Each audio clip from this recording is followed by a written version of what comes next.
अस्सलामुअलैकुम व्यूअर्स। इस वीडियो में हम चैप्टर नंबर 3 और चैप्टर नंबर 4 के इम्पॉर्टेंट शॉर्ट और लॉन्ग क्वेश्चन देखेंगे। Let's start. चैप्टर नंबर 3 है, इसके जो इम्पॉर्टेंट शॉर्ट क्वेश्चन में से पहला है वो है डोब्राइनर ट्राइएड्स विद एग्जाम्पल। मतलब डिफाइन करना है डोब्राइनर ट्राइएड्स को और उसके साथ में क्या देनी है, एक एग्जाम्पल देनी है। नेक्स्ट क्वेश्चन जो है वो है न्यूलैंड ऑक्टेव की डेफिनेशन और उसकी एग्जाम्पल।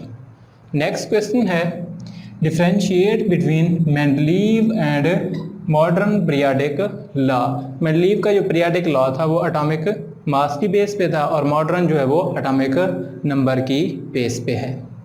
नेक्स्ट क्वेश्चन जो है वो है डिफाइन इलेक्ट्रोनेगेटिविटी।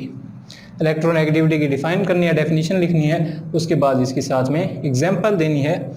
फिफ्थ क्वेश्चन है differentiate between shielding effect and effective nuclear charge. इन दोनों की अलग-अलग भी डेफिनेशन आ सकती है। मतलब व्हाट इज शील्डिंग इफेक्ट या what is effective nuclear charge.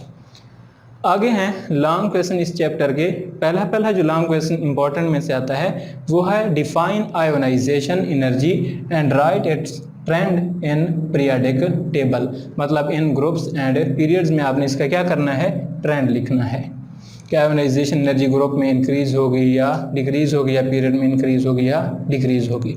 दूसरा जो इंपॉर्टेंट लॉन्ग क्वेश्चन है वो है define electron affinity and write its trend in periodic table in groups and periods. और थर्ड जो शॉर्ट लॉन्ग क्वेश्चन है वो है एटॉमिक रेडियस। डेफिनेशन करनी है एटॉमिक रेडियस की और उसका क्या लिखना है, trend in periods and groups. Last question जो है वो salient features of long form of modern periodic table. Modern periodic table जो है उसके मेन पॉइंट्स लिखने हैं। आगे है चैप्टर नंबर 4 के इम्पॉर्टेंट शॉर्ट क्वेश्चन। पहला जो है वो है why do atoms form chemical bond. Atoms chemical bond क्यों बनाते हैं, इसकी डेफिनेशन आएगी। 2 नंबर का शॉर्ट क्वेश्चन है। नेक्स्ट है इनमें से कोई एक डेफिनेशन साथ में एग्जाम्पल लिखनी होगी। डेफिनेशंस ऑफ आयोनिक बॉन्ड, मतलब define ionic bond and write it's example. आगे इस तरह से कोवलेंट बॉन्ड, इसी तरह से coordinate covalent bond and metallic bond में से कोई एक इनमें से डेफिनेशन आएगी, साथ में इनकी एग्जाम्पल पूछी जाएगी।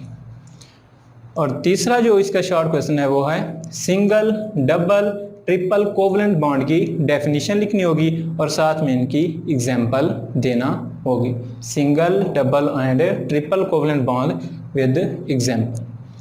फोर्थ जो है differentiate between polar and non polar covalent bond. Polar and non polar covalent bond की डेफिनेशन और उनके साथ में एग्जाम्पल। एक ही भी पूछ सकता है दोनों में से। आगे है लॉन्ग क्वेश्चन। पहला लॉन्ग क्वेश्चंस। अब पहला जो लॉन्ग क्वेश्चन इंपॉर्टेंट है वो है right a complete note on hydrogen bonding. Hydrogen bonding की डेफिनेशन लिखनी है और उसकी डिटेल लिखना होगी। आगे जो है क्वेश्चन वेरी इंपॉर्टेंट, ये बहुत बार रिपीट हुआ है, वो है coordinate covalent bond with example. Ammonium ion और बोरान ट्राइफ्लोराइड का अमोनिया के साथ जो रिएक्शन है वो इसमें आपने लिखना है।